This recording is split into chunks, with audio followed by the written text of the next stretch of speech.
Gas chromatography is a technique for separating a mixture of gases or volatile liquids into its separate chemical species, followed by identification and quantification of sample components.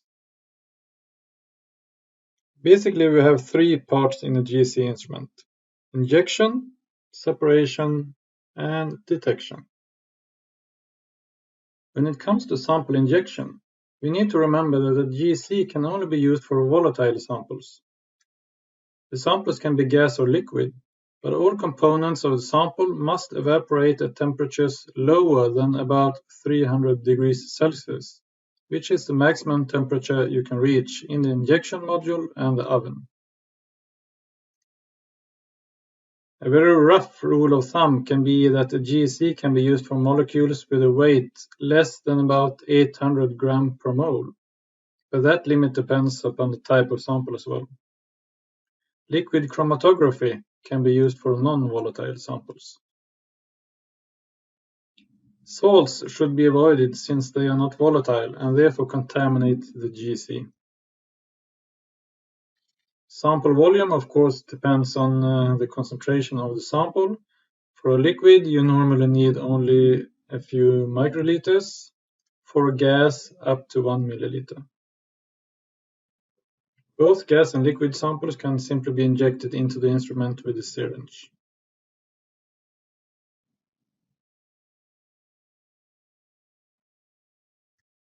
When the sample mixture has been injected, the sample components will be separated inside a column, packed with a microscopic layer of a viscous fluid or solid particles, called the stationary phase of the column.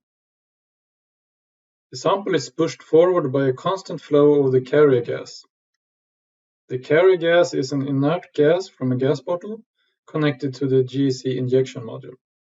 The carrier gas represents the mobile phase.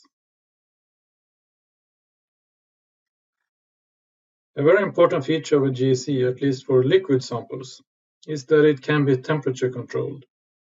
The temperature can be fixed or it can be set to increase at a certain rate. That will cause the most volatile chemical species in the liquid to evaporate and enter the column first.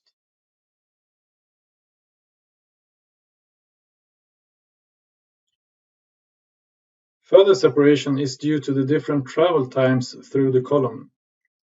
In general, small and light molecules travel faster, but it's also affected by the strength of the molecular interaction between the sample molecules and the chosen stationary phase of the column.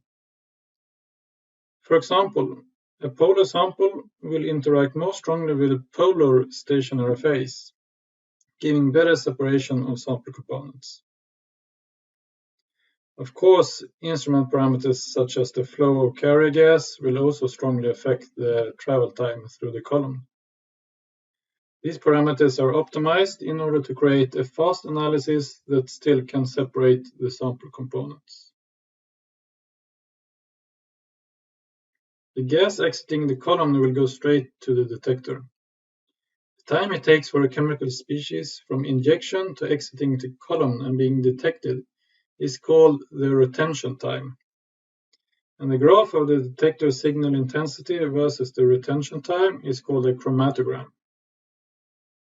The chromatogram is the main result of the GC analysis. Since the retention times will depend not only on the chemical species, but also on the type of column and other instrument specifics, we need to analyze standards to be able to identify what molecules were in the sample. The detector peaks can be integrated and compared with the standard peaks in order to estimate the concentration of the sample.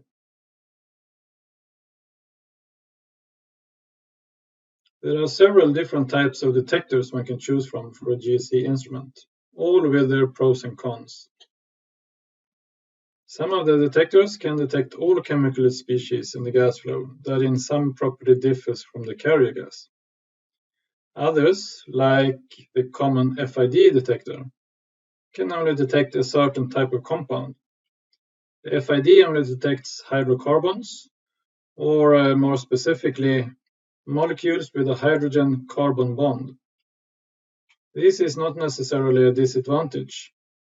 That means that the detector will ignore contamination from air molecules, like oxygen and nitrogen, which simplifies the analysis. TCD detectors are universal and detects all chemical species different than the carrier gas. The sensitivity is not very high, but they do have the advantage of being non-destructive, and the sample gas can therefore be analyzed on the TCD and then passed on into a mass spectrometer, for example, for more detailed analysis of the most interesting parts of the sample. Mass spectrometers are the ultimate detectors for a GC. In a GCMS system, the GC can separate the sample into the different types of molecules, and the mass spec can then break each of those molecules into fragments and detecting the masses of the individual fragments. The molecule can then be identified by the pattern of the fragments created.